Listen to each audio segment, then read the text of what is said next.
In the last video, I was talking about the documentary on Netflix with Charlie Sheen being interviewed. Now that he's supposedly gotten straight, right after a lifetime of falling into excess and extensive drug abuse and all kinds of you know bad behavior, and some of it's bad behavior that's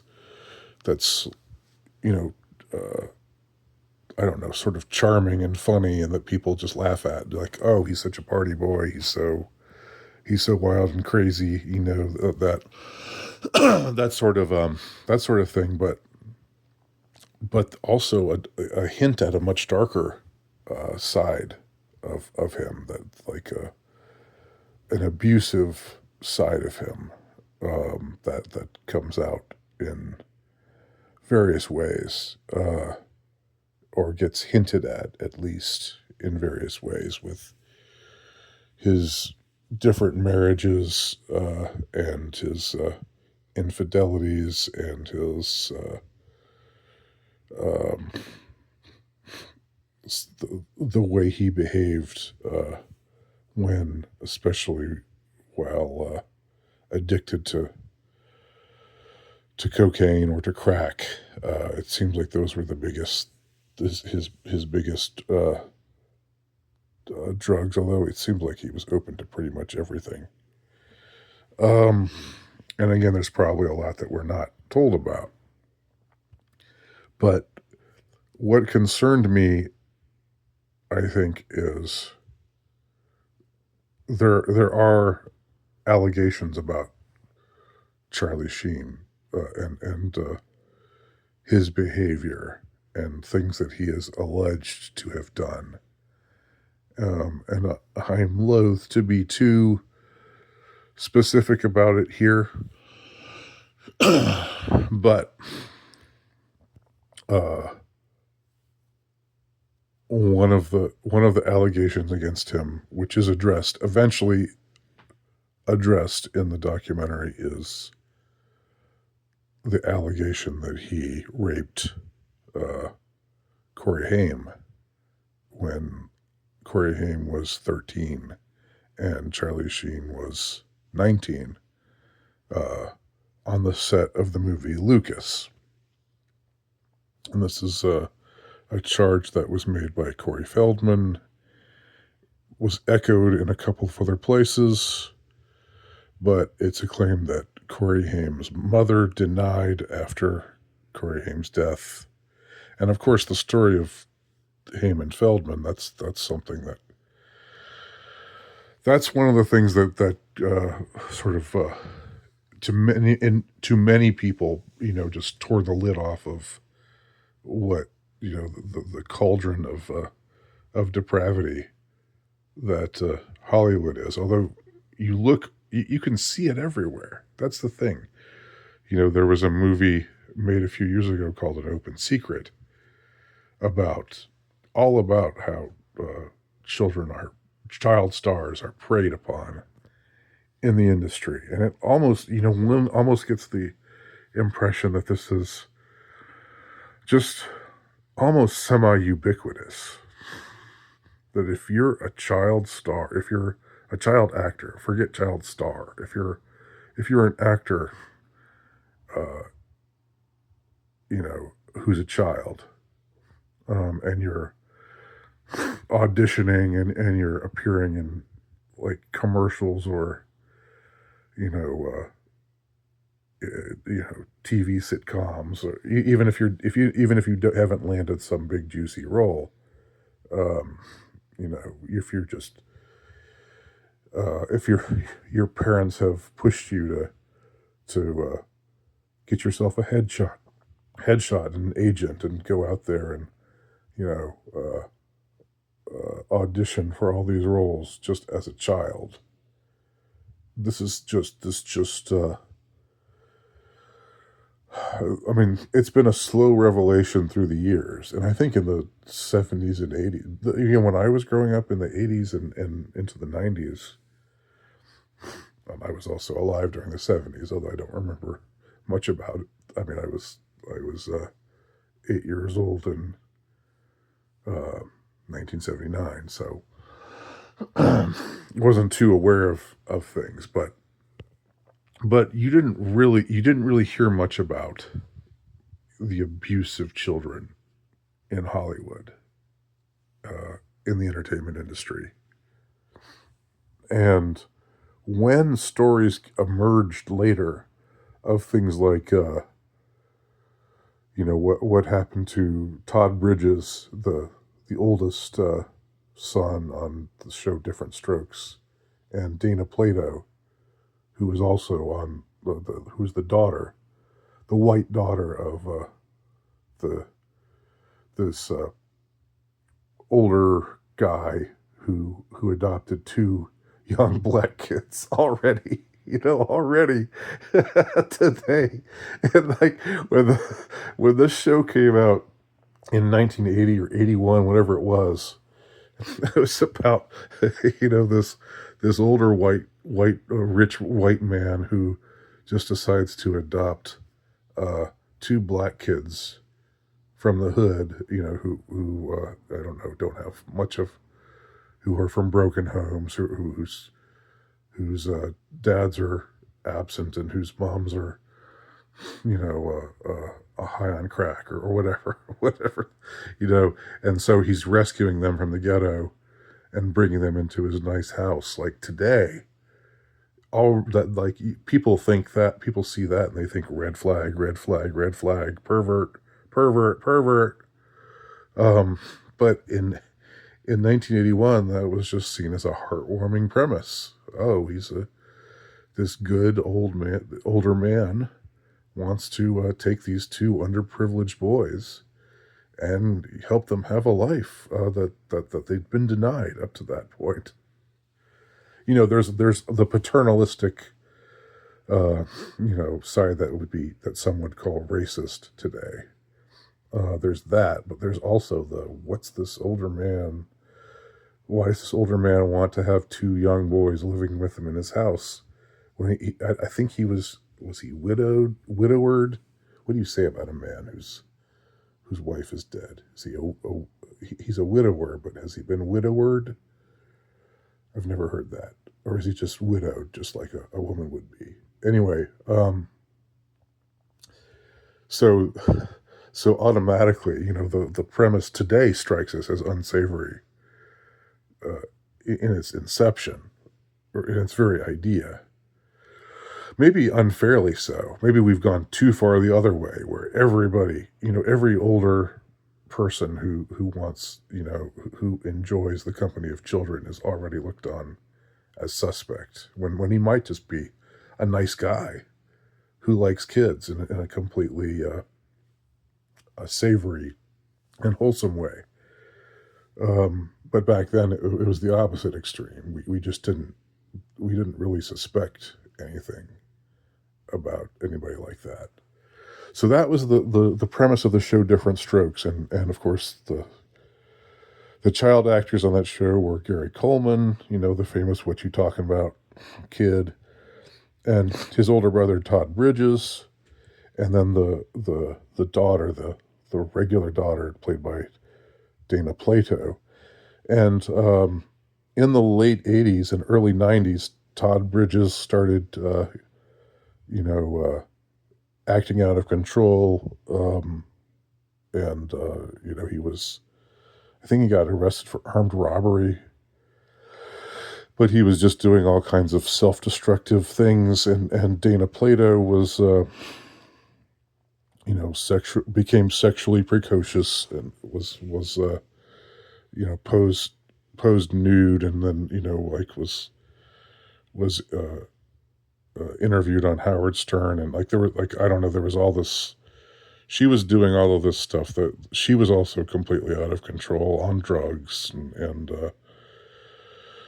there were there was Drew Barrymore, who was became an alcoholic and a drug abuser at age 11, and was hanging out with a bunch of adults in bars and drinking and stuff, and like nobody even like people didn't even think anything of it at the time. Um, now you want like where like what kind of blinders did everybody have on back then? But the blinders were starting to come off in the 90s when you had a lot of cases like this, a lot of and there were others, there have been plenty of other child stars who later went off the rails, uh, like the the guy from Drake and Josh on that Nickelodeon show, um, and who it turned out was abused, sexually abused by who was it? Some executive, some older guy, working on the show with him, uh, Bob Peck. And there were other stories that came out that eventually sort of tore the lid off of the or tore away the facade of oh these are just normal kids, but they just happen to be in movies and stuff, but they're not there's we don't have to worry about them. Um, they're going to be fine. Where in fact they're living these lives that kids should not be living. They're getting exposed to things that kids should not be getting exposed to, and they're the victims of predatory adults who just seem to be whose uh, whose name is Legion in the entertainment industry. So Todd Bridges and Dana Plato were had all these problems, and it was just kind of a joke. Like I remember at the time, people were just like, "Wow, what's happening to?" Arsenio Hall made some like, "What's happening to those different strokes kids?" Um, and nobody thought, well, why are they behaving this way? What was done? Like kids who grow into who suddenly start acting out and just who are just out of control, and who like that doesn't just come out of nowhere. That's a response to something. Um, and of course, it's often heard people who are abused become abusers later.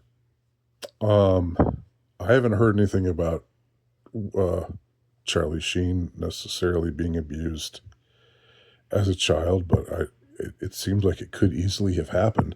Well, he talks about losing his virginity to a prostitute at age 15, um,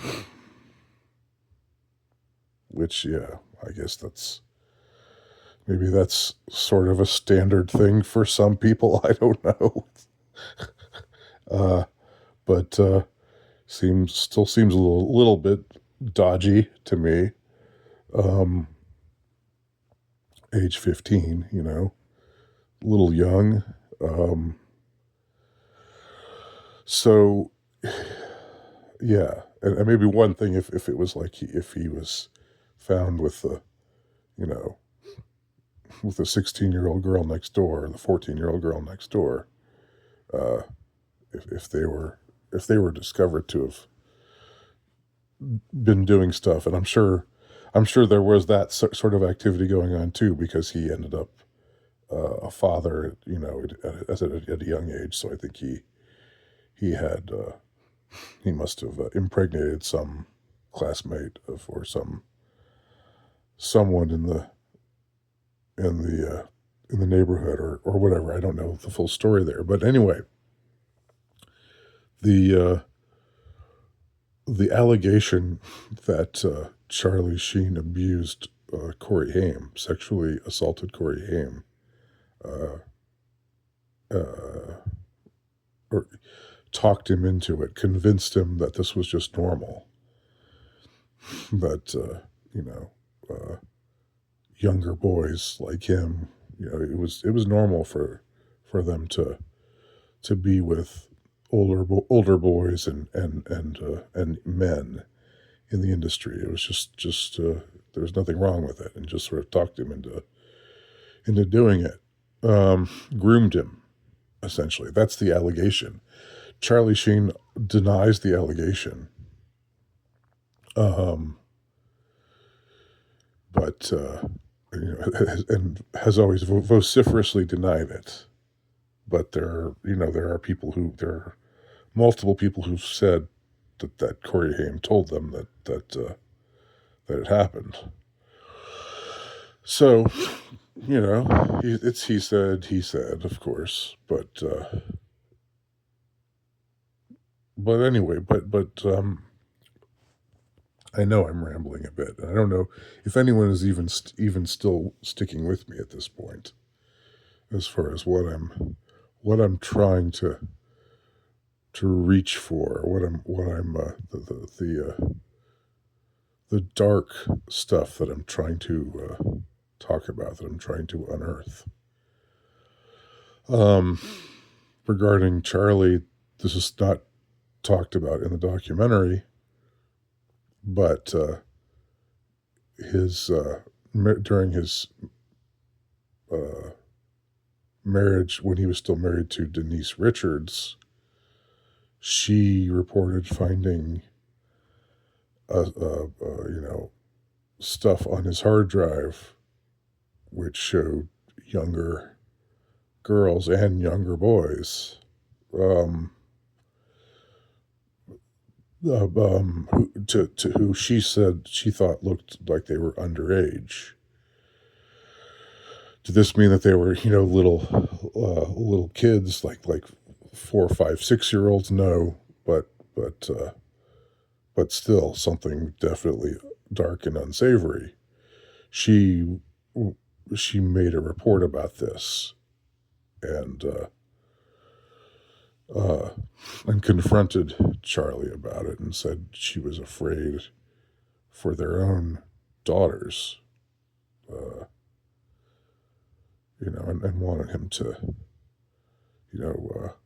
eventually wound up, filing a restraining order against him, I think, if I'm remembering correctly.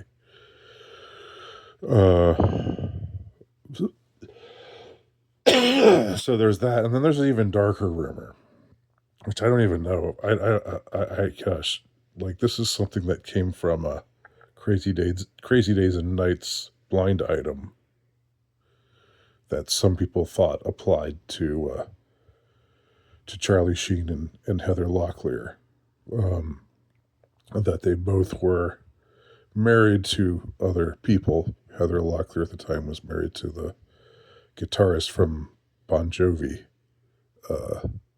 Charlie at the time was married to Denise Richards, but they were on the show Just Shoot Me together at the time, the sitcom Just Shoot Me. And the allegation was that, it was just something really bad. Really bad. Like, involving the abuse of her daughter, of Locklear's young daughter, like 4, 5, 6-year-old daughter, who's, yeah. No, I don't want to. I want to believe that isn't true. I want to believe that the charming guy, like the roguish, charming, even somewhat sweet, natured, somewhat humble, self-effacing, Charlie Sheen. The impression that he leaves on you when you watch him, again, he's charismatic, and he's funny, and he's down to earth, and you kind of end up liking him in spite of all of his misdeeds. But if he's involved with things like this, like what's alleged in this blind item, which again is only rumor, uh, and it hasn't been affirmed or denied. The girl who was allegedly abused hasn't spoken out about it. Supposedly, Richie Zambora, the Bon Jovi guitarist, after hearing about this, took her away from the abusive, took her away from her mother, and but didn't report anything, and nothing ever got reported. Um, so you know, when I think about things like this possibly happening, and that possibly being a part of, uh, who Charlie Sheen might be. Again, I don't know whether it is or not, but if that's this movie does the movie doesn't, I mean the documentary on Netflix doesn't even bring this up. It brings up the Corey Haim thing, and Charlie flatly denies it, angrily denies it. Um, but this, much more egregious, much more depraved, kind of thing. Um, this brings to mind um, the singer of the Lost Prophets, Ian Watkins. I'm impressed at all these names that I'm remembering here. I'm usually not so good at summoning up names. But if you didn't know, there was a band there's a British band called the Lost Prophets, or just Lost Prophets, and they were big in the UK. They were huge, and I think they might have had some success on these shores as well. Their lead singer was Ian Watkins. Um, he was a charismatic uh, guy. Um, and then it eventually came out that he was um, getting like his like he would find single mothers and who would become his groupies, and then he would talk them into letting him abuse their young kids, really young kids. And it became just so this was a story that if you haven't heard about it,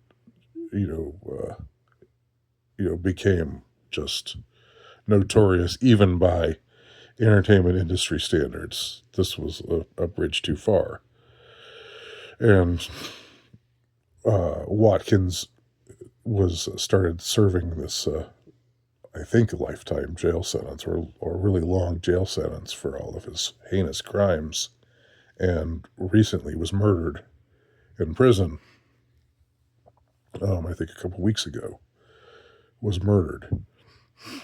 So what I thought about when I was seeing this case covered, the Ian Watkins case covered, was I wondered how much of an isolated case he was. And this is where we're getting at, again, the dark heart of not just Hollywood, not just the entertainment industry, but the elites, generally speaking, whether they're in the entertainment industry or whether they're in the political part of the political class. It seems like these people are interchangeable. They move, they move in the same circles. They often interact with one another, and they know each other. The rich and wealthy people hang out together, because if you're a conspicuously, wealthy person, you can't just mingle with uh, the hoi polloi. If you're conspicuous, because that would become impossible. Everybody would recognize you, and you'd get swamped uh, everywhere you went. So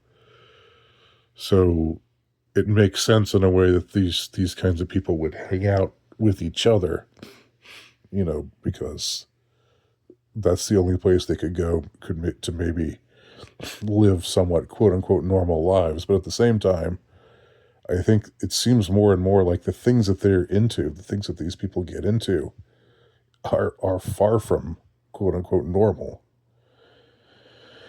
Um, and I think what I'm you know what I'm hinting at, or what I'm gesturing towards, or what I'm wondering about, is just how dark it gets. And in a sense, I don't know whether it's even worth.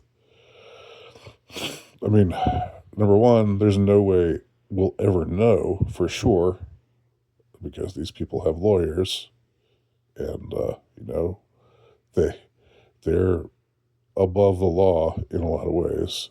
Ian Watkins ended up getting arrested, but he was probably an exception to what I suspect is the rule. Um, and in another sense, it's like, I don't know. Like, I think it helps just to know something about the forces who rule you, the people who tell you what you should and shouldn't do, the ones who uh, uh, who appear on these in these ads, these uh, what are they called? These op-eds or whatever, these things where there's a montage of them all talking about how, we need to be, we need to understand that Black Lives Matter and blah blah blah, and all their, they get on their high horse and preach to us about how we're all just rubes and racists, and we need to do better, and meanwhile they're all, raping their kids, and it's like, shut the fuck up. Shut the fuck up. Stop telling us, physician, heal thyself. Stop, remove the mote that's in your own eye. Then you can maybe help me take the speck out of my eye. It brings that to mind. So I think that's the note on which I'll end this. Again, I want to make clear, I'm not saying that I think Charlie Sheen is definitely guilty of these things that have been alleged. But it definitely gives me pause, and the fact that these rumors are out there, where do these rumors come from? Yes, I guess they could have just been maliciously spread by somebody, but like, to what end? For what? Uh, to accomplish what? That's what makes me inclined to think that there's some truth to them. So I think, in conclusion, Charlie Sheen seems to represent. Charlie Sheen is not just Charlie Sheen. Charlie Sheen is representative of elite culture, of celebrity culture, showbiz culture, uh, in general, and and that's where I'll end this. Let me know your thoughts below.